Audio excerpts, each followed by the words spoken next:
જે પ્રકારે હવામાન વિભાગે આગાહી કરી અને વહેલી સવારે શરૂ થયેલા વરસાદે જે તારાજી સર્જીના દ્રશ્ય બતાવું. દક્ષિણ ગુજરાતનો સૌથી મહત્ત્વનો પાક છે ડાંગર, અને આ ડાંગર બનીને તૈયાર હતું. કટિંગ થઈને ખેતરમાંથી આજે યાર્ડમાં જવાની હતી. તે પહેલાં જે પ્રકારે કમોસમી વરસાદ વરસી ગયો છે, ખેતરોમાં પાણી ભરાઈ ગયા છે, ઊભો માલ તૈયાર થયેલો છે, યાર્ડમાં જવાનો તો તે નુકસાન થયું છે. હવે ખેડૂતો મજૂરો દ્વારા આ માલ બહાર કાઢી રહ્યા છે. આપણી સાથે એક ખેડૂત છે, આપણે વાત કરવાનો પ્રયાસ કરીશું. મોટાભાઈ, આપનું નામ? હિતેન્દ્રભાઈ રમણભાઈ પટેલ. હિતેન્દ્રભાઈ, શું કહેશો, કેટલું નુકસાન અને કેટલી મુશ્કેલી? બહુ મુશ્કેલી છે ને બહુ નુકસાન છે. લગભગ અમારા અહીંયા છે 25 વીઘાનો ભાત છે, એમાં બહુ નુકસાન છે. એકલું પાણી જ છે અંદર ખેતરમાં. માલ બનીને તૈયાર હતો, માલ બધો આજે ગુંચા બોલવાનો હતા સવારમાં, પણ બધો વરસાદ અચાનક આવી ગયો ને બધું એ થઈ ગયું એમનું. એટલે ગુંચા ભરીને ક્યાં લઈ જવાના હતા? અહીંયા જંગીપુરા કોટનમાં. એટલે યાર્ડમાં લઈ જવાના? હા, યાર્ડમાં લઈ જવાના. અને હવે શું સ્થિતિ? હવે કંઈ નહીં. હવે આ બધું 2 નંબર 3 નંબર 4 નંબર બધું માલ ખરાબ. બિલકુલ માલ તૈયાર હતો, કટિંગ થઈ ગયો હતો, અને આજે યાર્ડમાં જવાનો હતો. અને યાર્ડમાં પહોંચે પહેલાં જ વહેલી સવારે 6 વાગે શરૂ થયેલા વરસાદે જે સ્થિતિનું નિર્માણ કર્યું છે, દ્રશ્ય જોઈ શકાય છે કે હવે આ બગડી ગયેલો માલ કહેવાય, તેને યાર્ડમાં કેમ મોકલવો? ખેતરોમાં એટલા હદે પાણી છે કે અહીંયા ટ્રેક્ટર ચલાવવું મુશ્કેલ છે.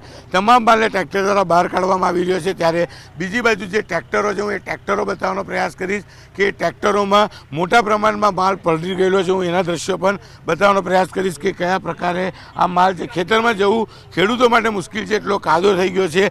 ચોક્કસ એક ટ્રેક્ટર આખું ભરીને બહાર કાઢવામાં આવ્યું છે, અને આ માલ હવે યાર્ડમાં જશે. હું દ્રશ્ય સીધા બતાવવાનો પ્રયાસ કરીશ, કારણ કે અહીંયા મોટા પ્રમાણમાં જ્યાં જુઓ ત્યાં ખેતરમાં આ જ પ્રકારના નજારા જોવા મળી રહ્યા છે. ત્યારે હાલમાં જ એક ટ્રેક્ટર ભરી અને પડેલો માલ બહાર કાઢવામાં આવ્યો છે. હું કેમેરામેનને કહીશ કે દ્રશ્ય બતાવશે કે આ જે ટ્રેક્ટર છે આખું ભરીને, અને આવા તો કહી શકાય કે 5 થી 6 ટ્રેક્ટર માત્ર એક જ ખેતરમાંથી નીકળશે. તમામ માલ તૈયાર હતો. ખેડૂતો આજે આ માલ વેચવાના હતા, અને કહી શકાય કે થોડા દિવસમાં તેમને પૈસા મળે એ પહેલાં જ આ તમામ ડાંગરનો માલ પલળી ગયો છે. દ્રશ્ય જોઈ શકાય છે. આ તમામ ડાંગર તૈયાર હતી, કટિંગ થઈ ગયું હતું, અને આજે યાર્ડમાં જવાની તૈયારી હતી. માત્ર ગણતરીના કલાકો પહેલાં પડેલા વરસાદે ચોક્કસ દક્ષિણ ગુજરાતના ખેડૂતોને રાતા પાણીએ રડવાની વારી લાવી દીધી છે. કાપણીના સમયની માલ કપાઈને તૈયાર હતો, માત્ર તેમાં ભેજ હોય તેને સુકાવવા માટે ખેતરોમાં મૂકેલા હતા, અને આ માલ તમામ આજે યાર્ડમાં જવાનો હતો. પહેલાં ખેતરોનો નજારો બતાવીશ કે જે પ્રકારે વરસાદ પડ્યો છે, તમામ ખેતરોમાં પાણી ભરાઈ ગયા છે. કેટલાક લોકોનો માલ ખેતરની અંદર સુકાવાનો હતો, તો કેટલાક લોકોનો માલ ખેતરોની બહાર સુકાતો હતો. એટલે કે તમામ માલ આજે યાર્ડમાં જવાનો હતો, અને પહેલાં જ વહેલી સવારે હવામાન વિભાગની આગાહી વચ્ચે શરૂ થયેલા વરસાદે મોટા પ્રમાણમાં નુકસાન કર્યું છે. ફરી એક વખત આ ટ્રેક્ટરનો નજારો બતાવવા માગીશ કે આ લાખો રૂપિયાની ડાંગર જે પલળી ગઈ છે, આ તમામ માલ હવે નુકસાની કહી શકાય. અને આવા તો 3 થી 4 ટ્રેક્ટર ભરાય એટલો માલ માત્ર એક જ ખેતરમાં છે. દક્ષિણ ગુજરાત અને ખાસ કરીને સુરત નજીક આવેલું ઓલપાડ જિલ્લામાં જ્યાં જુઓ ત્યાં આ જ પ્રકારના તારાજીના દ્રશ્ય જોવા મળી રહ્યા છે. ક્યાંક ખેતરમાં તો ક્યાંક રોડની સાઈડ ઉપર આ જ પ્રકારે ડાંગરનો માલ જોવા મળી રહ્યો છે. જે ખેડૂત છે, શું નામ આપનું? ભરતભાઈ ઠાકોરભાઈ. ભરતભાઈ, શું કહેશો? વરસાદ પડ્યો, કેટલું નુકસાન? મારે 6 લાખનું નુકસાન થયું. બધું વાંગરામાં જ લાગ્યું છે. આ બધું અમારું છે, આ બીજા ભાઈનું છે. બધું કાલે અમે હાટે જ કાઢલું બધું. તો આજે શું આ માલને યાર્ડમાં વેચવા જવાના? ના, આજે ભરીને ઘરમાં ભરવાનું બધું. તાપને હુકાઈ પછી અંદર અમારે પાછું લાખવા જવાનું.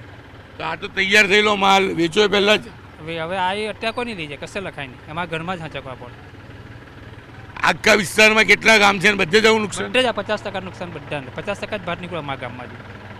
બિલકુલ આ વિસ્તારમાં આવેલા 20 થી 25 ગામ છે. અમે પહોંચ્યા છે અત્યારે કુકડી ગામ ખાતે પહોંચ્યા છે, અને આ જ પ્રકારના દ્રશ્ય આજુબાજુના તમામ ગામોમાં જોવા મળે છે. કહી શકાય અહીંથી 2 કિલોમીટર દૂર એક એવું ગામ છે કે જ્યાં ક્રિકેટ ગ્રાઉન્ડ આખું અનાજથી ભરેલું હતું, અને વરસાદ પડતા આખું અનાજ પલટી ગયું. એટલે આખા ગામનું અનાજ એક જ જગ્યા પર હતું, અને ત્યાં ખૂબ જ નુકસાની સામે આવી રહી છે. હવામાન વિભાગ દ્વારા 21 કરતાં વધુ જિલ્લામાં માવઠાની આગાહી કરવામાં આવી હતી, જેને લઈને વહેલી સવારે દક્ષિણ ગુજરાતમાં શરૂ થયેલા વરસાદે ખેડૂતોને રાતા પાણીએ રડાવ્યા છે. કારણ કે દ્રશ્ય જોઈ શકાય છે કે આ ખેતરો વાવણી માટે તૈયાર છે. જૂનું ડાંગરનો પાક કટિંગ કરવામાં આવ્યો હતો, અને આ કટિંગ થયેલો પાક ખેતરની બહાર સુકાવવામાં આવ્યો હતો. આજે યાર્ડમાં જવાનો હતો, અને વહેલી સવારે શરૂ થયેલા વરસાદે ડાંગરના પાકને મોટા પ્રમાણમાં નુકસાન કર્યું છે. વરસાદ વરસતાની સાથે જ રસ્તાની સાઈડ પર મૂકેલી ડાંગર વહી જવા પામી હતી, તો ડાંગર ભીની થઈ ગઈ છે. તો કેટલાક ખેડૂતો આજે ખેતરમાંથી કટિંગ કરી રસ્તાની સાઈડ ઉપર લાવવા માટેનો પ્રયાસ કરી રહ્યા હતા, પણ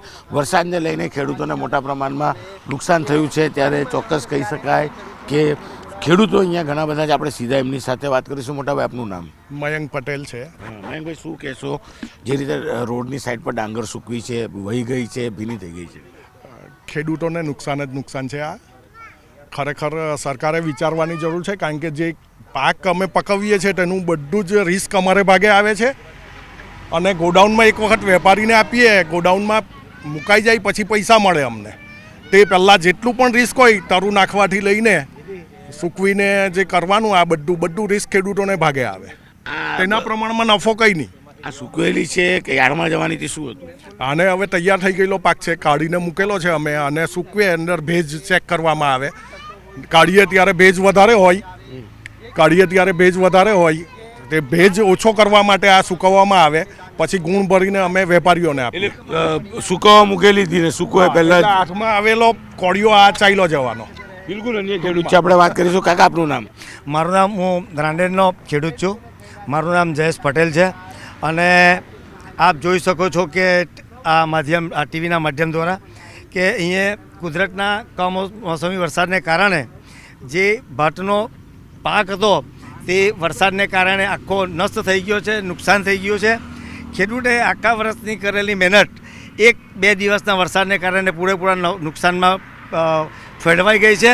અને સરકારશ્રી તરફથી આ ખેડૂતોને હિંમત આપીને કંઈક સર્વે કરીને એની થોડીક જે પણ રાહત આપવાની હોય એના માટે અહીંયાના સ્થાનિક સાંસદો પર જે પણ હોય તો એની મારી નમ્ર વિનંતી છે કે ખેડૂતોને એટલી રાહત અપાવે. બિલકુલ, ખેડૂતોને રાહત આપવાની વાત છે. મોટાભાઈ, આપનું નામ? શું કહેશું? હું પરેશ પટેલ, રાંદેરનો ખેડૂત છું. અત્યારે જે આજની હાલની પરિસ્થિતિમાં ખેડૂતે તંતોડ મહેનત કરી અને જે ડાંગરની ખેતી કરી અને તૈયાર પાક જ્યારે ડાંગર કાપ્યો અને સુકાવવા માટે થોડો ભેજ હતો એટલે રોડ પર સુકાવવા માટે નાખ્યો, તેવામાં ઓચિંતા કુદરત રૂઠી ગઈ અને કુદરતના વરસાદને લીધે અત્યારે ટોટલી ડાંગર પલળી ગયું છે અને ખેડૂતને ઘણું બધું નુકસાન થયું છે. બિલકુલ, ખેડૂતોની યોગ્ય વળતરની વાત છે ત્યારે ચોક્કસ કહી શકાય. હું દ્રશ્ય બતાવવાનો પ્રયાસ કરીશ કે જે પ્રકારે આ ડાંગર છે વરસાદ પડતાની સાથે સૂકવેલી ડાંગર છે તે વહી જવા પામી હતી. ખેતરની સાઈડ ઉપર ડાંગર દેખાય છે ત્યારે આ ડાંગર છે ખેતરમાંથી નીકળી છે અને સૂકવવામાં આવી, તેનો ભેજ કાઢી અને આજે આ તમામ ડાંગર કોથળામાં પેક થઈ યાર્ડમાં જવાની હતી. પણ તેની હાલત જે છે, હું કેમેરામેનને કહે છે દ્રશ્ય નજીકથી બતાવવા માગશે કે તમામ ડાંગર પલળી ગઈ છે. એટલે કે આજે યાર્ડમાં ગયા બાદ આમાંથી ચોખા એટલે કે રાઈસ બનતા હોય છે ત્યારે ચોક્કસ ભેજ કાઢવા માટે સૂકવેલી આ ડાંગરમાં વહેલી સવારે પડેલા વરસાદે ખેડૂતોને મોટા પ્રમાણમાં નુકસાન કર્યું છે. દક્ષિણ ગુજરાતમાં આ ડાંગરનું સૌથી મોટું ઉત્પાદન થતું હોય છે ત્યારે તમામ ખેડૂતોની અત્યારે આ જ કફોડી હાલત છે. કેટલાકનો રસ્તા પર માલ પડી ગયો છે તો કેટલાકનો ખેતરમાંથી કાઢવાની તૈયારી હતી એ માગ પડી જતાં ખેડૂતોને મોટા પ્રમાણમાં નુકસાન વેઠવાની વારી આવી છે. કેમેરામેન જીગર ગુગલ સાથે કીર્તેશ પટેલ, ન્યૂઝ 18 ગુજરાતી, સુરત.